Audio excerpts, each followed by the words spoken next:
Hai, balik lagi di channel YouTube gue. Nama gue Kinanti Larasati, panggil aja Kinan. Dan terima kasih buat kalian yang sudah mau ngeklik video ini. Dan seperti kalian lihat di sini gitu ya, ada yang request, Kak tolong bahas investasi Metacard digital yang ada di Jakarta kantornya. Nah, tadi tuh gue udah sempet nyari-nyari, ngulik-ngulik, dan bahkan ada beberapa yang mungkin nanti gue bakal kasih tahu tapi gue tidak bisa tunjukkan. Nah, nanti kalian tonton abis kalau kalian pengen tahu ya. Tapi keputusan akhir sama kalian. Dan menurut gua gitu ya, apakah ini money game skema Ponzi? Kalian tonton sampai abis guys ya. Dan keputusan sama kalian ya. Tapi disclaimer, di video ini gua tidak ada niatan untuk mempromosikan ataupun menyarankan kalian masuk ke dalam investasi ini, karena terlalu banyak tanda tanya yang mungkin jadi concern gue di video ini. Dan minta maaf kalau misalkan videonya durasinya agak lama ya guys. So kita langsung aja menuju ke pembahasannya. Oke, jadi awalnya gue cari tahu ya tentang Metacard digital ini melalui Facebook ya. Dan gue ketemu sama postingan ini di tanggal 29 April ya dari Wawan Suwanda. CWIG menduga Metacard digital termasuk skema Ponzi, pengumpulan dana masyarakat tanpa izin ya. Aku nggak akan lihat senyum cantiknya lagi kalau udah begini gitu ya guys. Nah, ini berita selengkapnya dari inanews.co.id ya. Jadi sebelum ke beritanya gitu ya guys, setelah gue cari tahu, ternyata sistem dari Metacard ini kalian itu registrasi seperti biasa. Dan pastikan kalian deposit ataupun top up. Kalau nggak top up ataupun nggak deposit, kalian nggak bakal bisa berinvestasi ataupun main ya ke dalam aplikasi ini. Dan kalau kalian lihat di sini ada beberapa koleksi kartu-kartu yang cuma ada di aplikasinya aja. Tapi poin pentingnya di sini yang masyarakat kejar dan masyarakat seneng itu adalah ketika kalian masuk ke aplikasinya, di situ tuh ada beberapa hadiah yang bisa kalian dapatkan. Ya, contoh ada mobil, ada motor, ada boneka, ataupun beberapa barang-barang yang lagi happening ataupun yang lagi hits lah zaman-zaman saat ini. Itu harganya jauh lebih murah dibandingkan dengan harga yang kalau kalian cek di toko langsung ataupun di e-commerce gitu ya. Itu harganya jauh lebih murah lewat aplikasi Metacard ini. Aneh kan? Aneh dong. Bahkan kalau misalkan kita bandingin sama suppliernya langsung atau toko officialnya langsung, jauh lebih murah dari Metacard ini guys. Dan contohnya nanti gue akan ngasih contoh juga. Gue temuin video gitu kayak ada kalian mau dapet mobil Fortuner, itu kalian top up kurang lebih di harga 35 juta. Kalian bisa dapet Fortuner itu. Aneh nggak? Kalian bisa bayangin ya, harga mobil Fortuner itu kurang lebih ya 700 atau ya sekian juta itu, ratusan juta itu.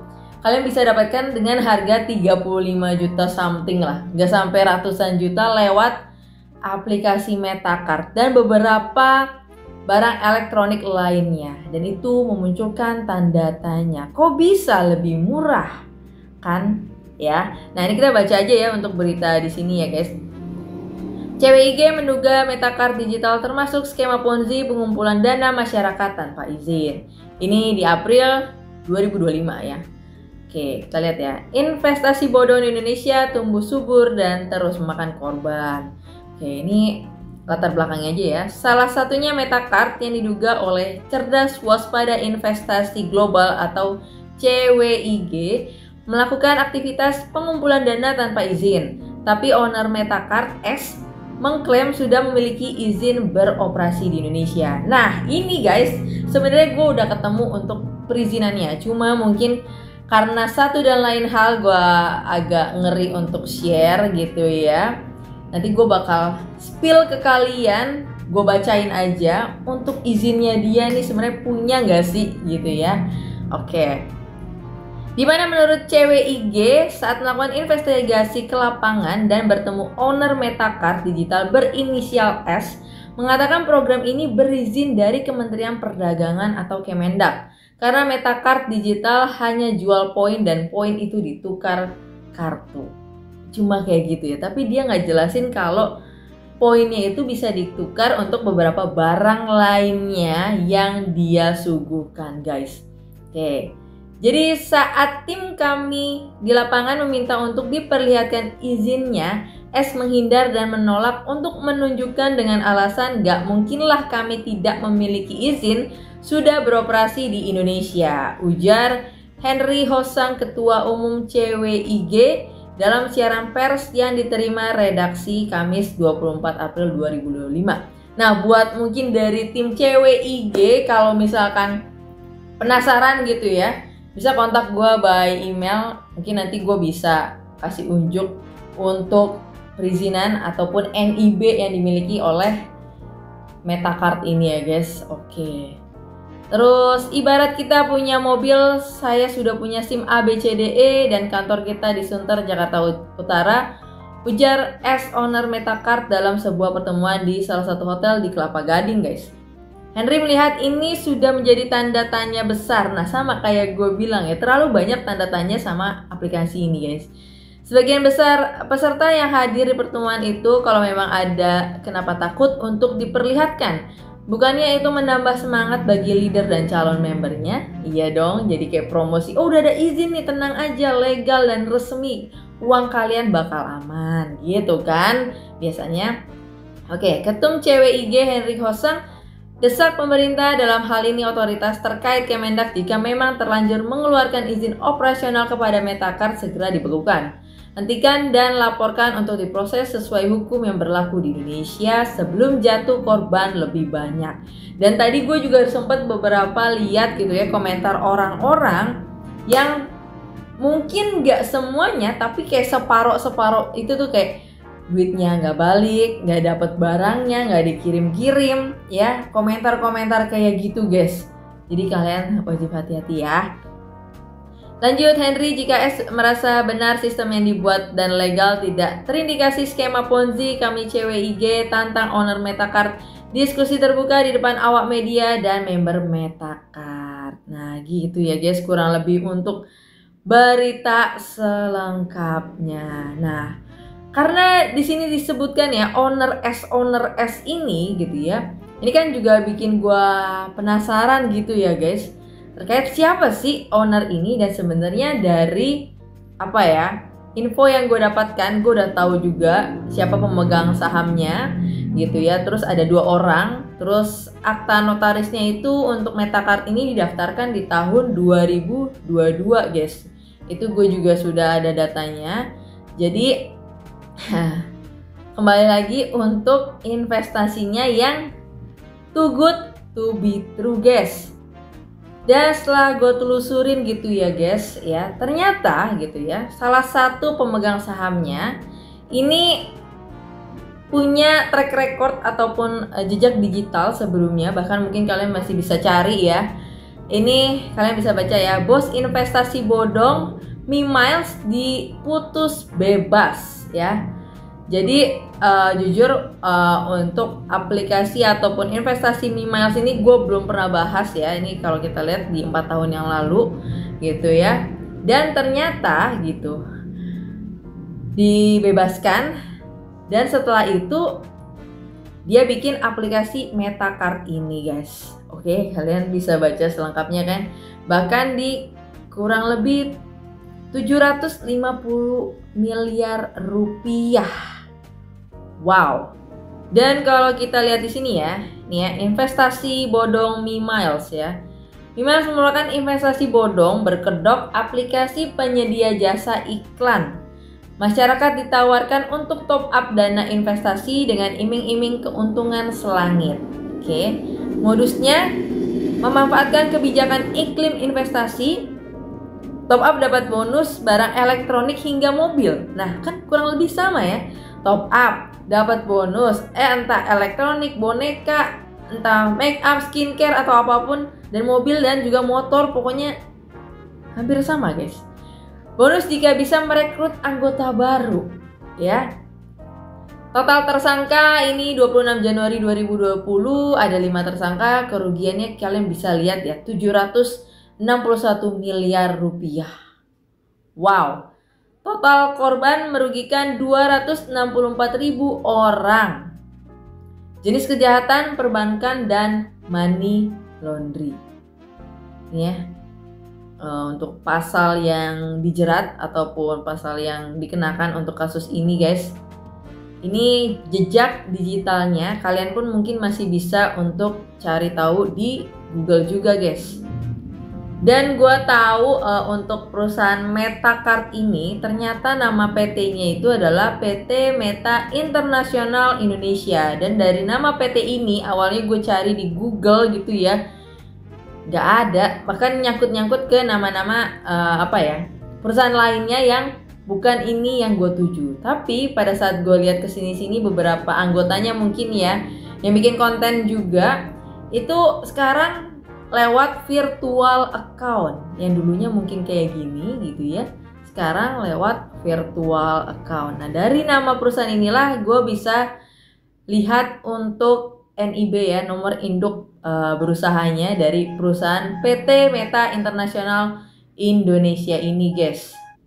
Dan pada saat gue cek untuk KBLI lampiran yang ada di NIB-nya, mereka tuh masuk klasifikasi usaha kecil ya guys. Usaha kecil tapi omsetnya udah harusnya setara menengah ke atas bahkan guys.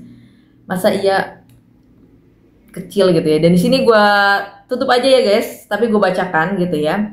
Jadi ada beberapa KBLI ataupun klasifikasi baku untuk mereka ini mengurus perizinan gitu ya guys. Yang pertama itu perdagangan eceran melalui media untuk komoditi makanan, minuman, tembakau, kimia, farmasi, kosmetik, dan alat laboratorium.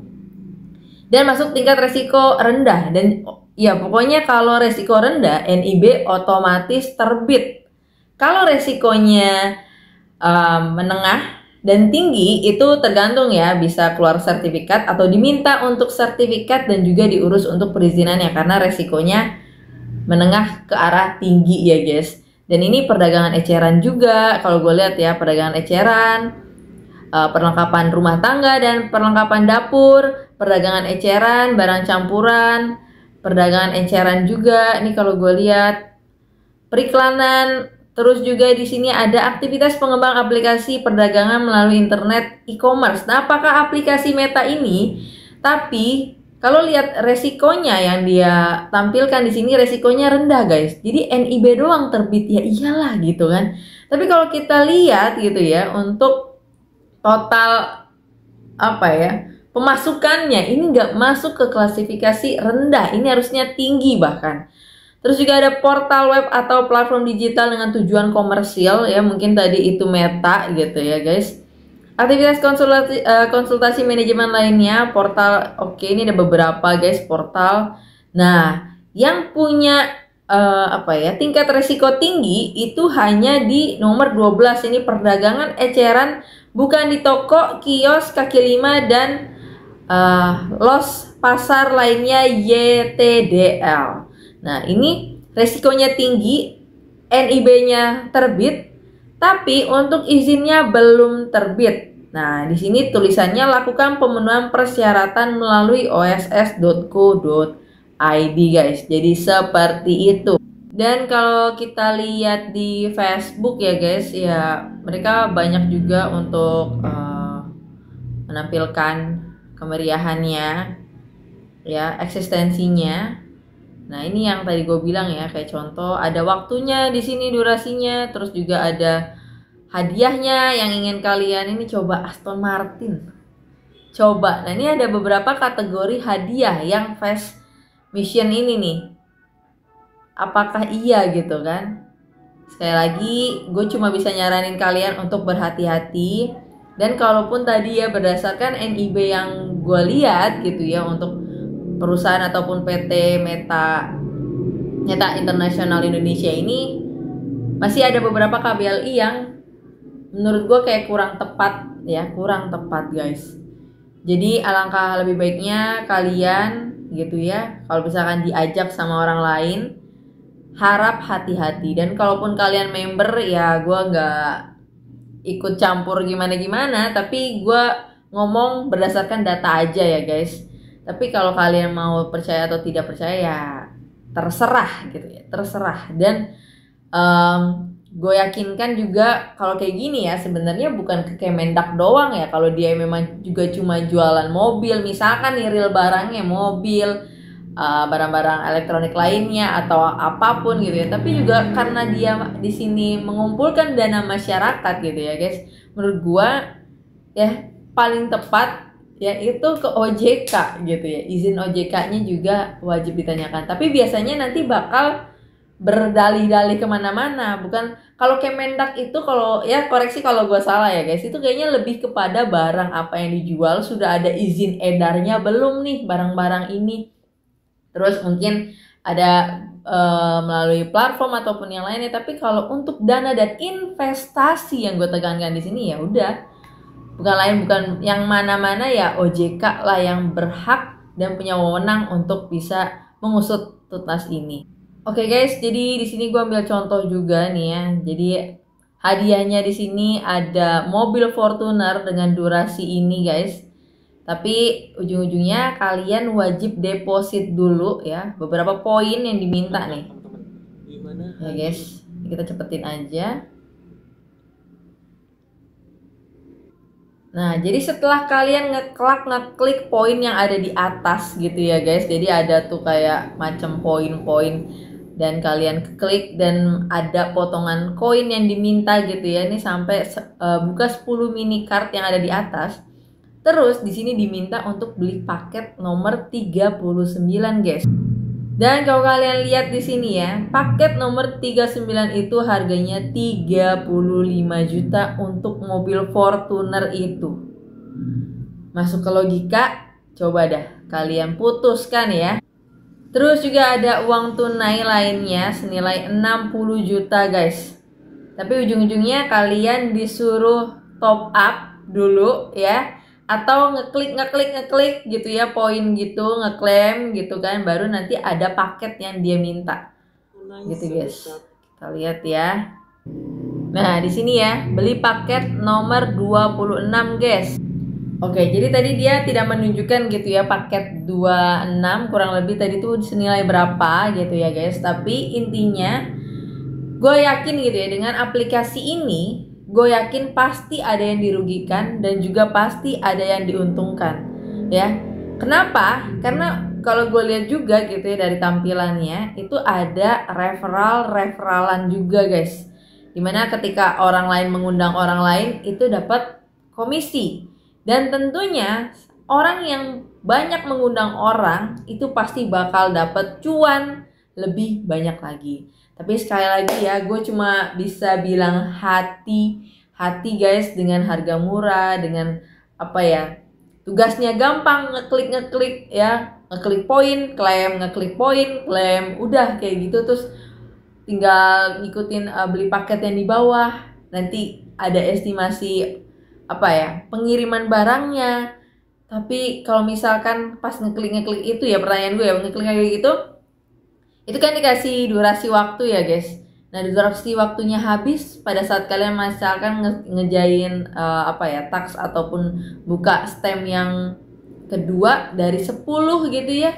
Itu kan otomatis kayak angus ya. Dan ini menurut gua ini pemerintah harus lihat baik-baik sih guys. Dan ya, sayangi uang kalian, lebih berhati-hati lagi, jangan kemakan omongan gimana gitu ya guys. Dan gue tidak merekomendasikan aplikasi ini. Kalaupun misalkan mereka bisa menunjukkan izinnya gitu ya, gue patut pertanyakan juga untuk izinnya dari mungkin badan ataupun kementerian terkait yang mengeluarkan itu jadi pertanyaan juga ya. So mungkin itu aja, dan kalau salah-salah kata dalam video ini gue say sorry, dan sampai ketemu lagi di pembahasan berikutnya. Bye bye.